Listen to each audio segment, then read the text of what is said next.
नमस्कार दोस्तों, मैं विनोद। आप देख रहे हैं मेरा यूट्यूब चैनल पोल्ट्री जोन। दोस्तों, आप सभी किसान भाइयों को गणेश चतुर्थी की ढेरों शुभकामनाएं।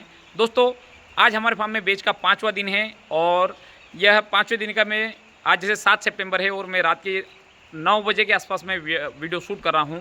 और आज दिन में जो घटनाएँ घटी, मतलब फार्म के अंदर क्या मतलब किस प्रकार से परिवर्तन आया और क्या क्या चीज़ें हुई, वो सब बातें जो है मैं आपको बताऊंगा। वैसे मैं दोपहर में वीडियो शूट करना चाह रहा था, किंतु कुछ क्लाइंट जो मिलने आ गए थे बिना फ़ोन लगाए, इसलिए जो है मैं शाम को फ्री हुआ और अब जो है मैं वीडियो शूट कर रहा हूँ। ठीक है, तो आज का दिन कैसा रहा ये मैं आपको बताऊँ कि दिन में सुबह 9 बजे के आसपास बहुत तेज़ गर्मी थी। ठीक है, तो उस समय एग्जॉस्ट फैन तो चालू हुए, साथ में कूलिंग पैड भी चालू हुआ। फिर बीच में बारिश हो गई, तो फिर क्या हुआ, पंखे बंद हो गए और टेम्परेचर कम हो गया, तो अपने आप पंखे तो बंद हो गए और मतलब एक ही पंखा चलता रहा। ठीक है, टाइमर वाला। अब उसके बाद में फिर तेज़ धूप हुई 3-4 बजे के आसपास, उस समय कूलिंग पैड चालू हुआ और बाद में फिर बंद हो गया। मतलब जैसे मौसम ठंडा हुआ फिर बंद हो गया।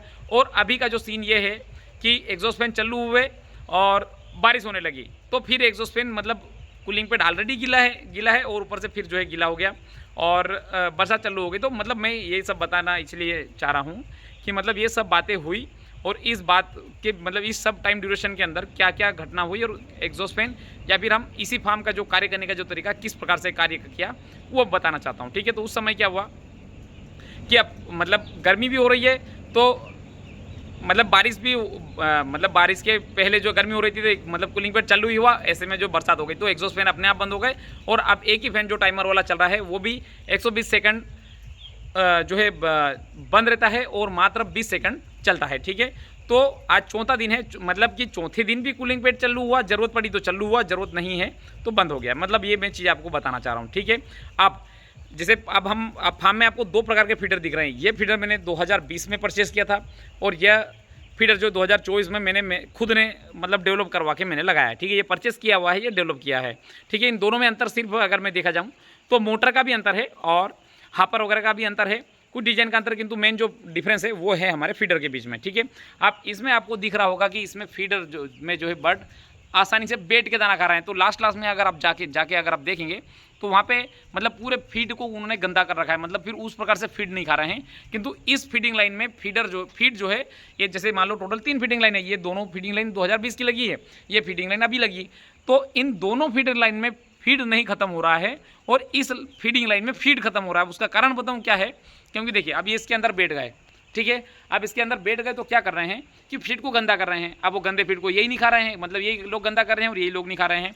किंतु यहाँ पे क्या है, इनके साथ में क्या सीन है कि इनको ये इसके अंदर नहीं बैठ पा रहे, इसके अंदर नहीं बैठ पा रहे, तो फीड गंदा नहीं हो रहा, फीड गंदा नहीं हो रहा तो ये खा रहे हैं। मतलब ये चीज़ें जो है मुझे आज के दिन में डिफरेंस देखने को मिला।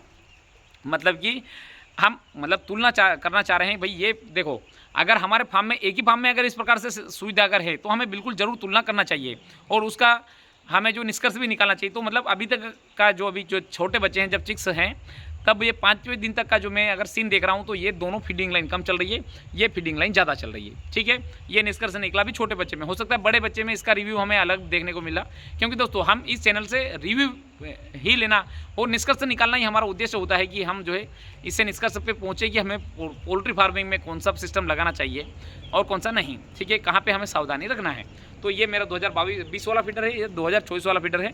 दोनों में अंतर ये है कि इसके अंदर फीड बढ़िया तरीके से बैठे हैं मुर्गियाँ, और इसके अंदर मतलब ऊपर पहले दिन ऊपर सब घूम लिए, किंतु अंदर कोई भी बर्ड एक बार भी बर्ड नहीं मतलब अंदर जा पाया और फीड को ख़राब नहीं हो पाया। तो मतलब कुल मिला के अभी तक जो हम 5वें दिन तक अगर सीन देखें तो ये फीडिंग लाइन बेस्ट है। ठीक है, हम मतलब इसमें 0 डे फीड इसमें भी कर रहा है, ऐसा नहीं है कि 0 डे बर्ड इसमें फीड नहीं कर रहा है, 0 डे इसमें भी कर रहा है, 0 डे इसमें भी कर रहा है। ठीक है, किंतु जो डिफरेंस देखने को मिला कि इसमें फीड गंदा कर रहा है, इसमें फीड गंदा नहीं कर रहा है। अच्छा, एक चीज़ बता दूं, यहाँ पे फीड आपको गिरा हुआ भी दिख रहा है, बहुत सारे फीडरों के पास में फीड गिरा हुआ भी है, किंतु यहाँ पे फीड कहीं पे गिरा हुआ नहीं है। ठीक है, तो ये हो गया हमारा रिव्यू। अब एक और चीज़ मैं बता दूँ, इसी फार्म में लीटर रेकिंग, दोस्तों आपको लीटर दिख रहा होगा। ठीक है, तो यहाँ पर लीटर रेकिंग की विशेष आवश्यकता होती है इसी पोल्ट्री फार्म में।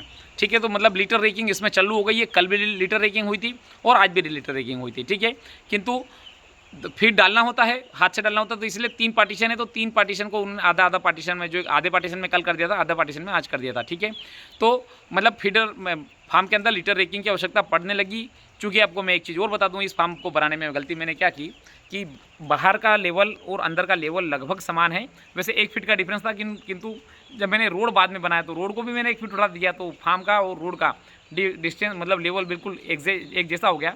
बीच में से नाली गई हुई है, किंतु फिर भी मतलब हम क्या बोलते सीलन फार्म के अंदर आ रही है, ठीक है। तो उससे मतलब आपको दिख रहा होगा कि लीटर का जो कलर है बिल्कुल डार्क हो गया है, जबकि ऐसा नहीं होना चाहिए था, कुछ इस प्रकार से लीटर होना चाहिए था, ठीक है। चूँकि तो मतलब ये मेरी गलती से है, किंतु देखो अब इस फार्म में लगभग मतलब मैं सब कुछ कर चुका हूँ, तो अब मैं इसकी फार्म की हाइट नहीं उठा सकता, क्योंकि फार्म की फर्श बना हुआ, अगर कच्चा भी अगर होता तो मैं 1 फीट इस फार्म को अपडेट करने में और उठा सकता था, किंतु मैंने फ्यूचर के लिए प्लान किया है। अगर इस प्रकार से मुझे परिणाम अगर अनुरूप नहीं मिला तो उसमें जो ये काम भी मेरा किया जा सकता है। देखिए दोस्तों, ऐसा नहीं है कि मैं सर्वज्ञ हूँ और मैं सब कुछ जानता हूँ, ऐसा बिल्कुल भी नहीं है। कि इस फीडर में देखिए किस प्रकार से कंडीशन कर रखी फीड की, और हम इसमें देखें तो देखिए इसमें ये पूरा फ्रेश फीड अभी भी रखा हुआ है, ये देख लीजिए।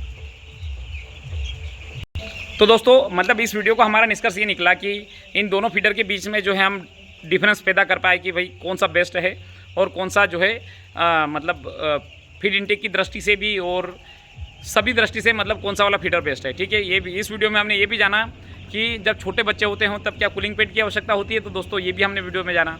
तो और इसमें एक चीज़ हमने ये भी देखा जो इस वीडियो में कि जो फार्मर भाई सोचते हैं कि यार हमें बरसात को निकल जाने के बाद में जो हम गर्मी में मतलब फार्म को इसी करवाएंगे, तो दोस्तों मतलब इस वीडियो में छोटा सा निष्कर्ष हमारा ये भी निकला कि गर्मी हो या बरसात हो हमें मतलब इसी फार्म की आवश्यकता होती है, और सभी सीजन में मतलब सभी मौसम में हम जो है बराबर हमें इसकी आवश्यकता होती है। और एक जैसा हम यूनिफॉर्म रिजल्ट अगर हमें चाहिए तो हमें ये नहीं देखना है कि हम जो है गर्मी के बाद में जो है इसको मतलब ठंड के बाद में या फिर बरसात के बाद में जो इसको इसी करवाएंगे फार्म को। मेरा मानना है कि गर्मी मतलब स्पेशल बरसात जबकि बारिश हो रही है उसके बावजूद भी हमें एग्जॉस्ट फैन की आवश्यकता है, और उसके बावजूद भी हमें जो है कूलिंग पैड की आवश्यकता लगती है। तो दोस्तों इसके साथ मैं वीडियो समाप्त करना चाहूँगा। धन्यवाद।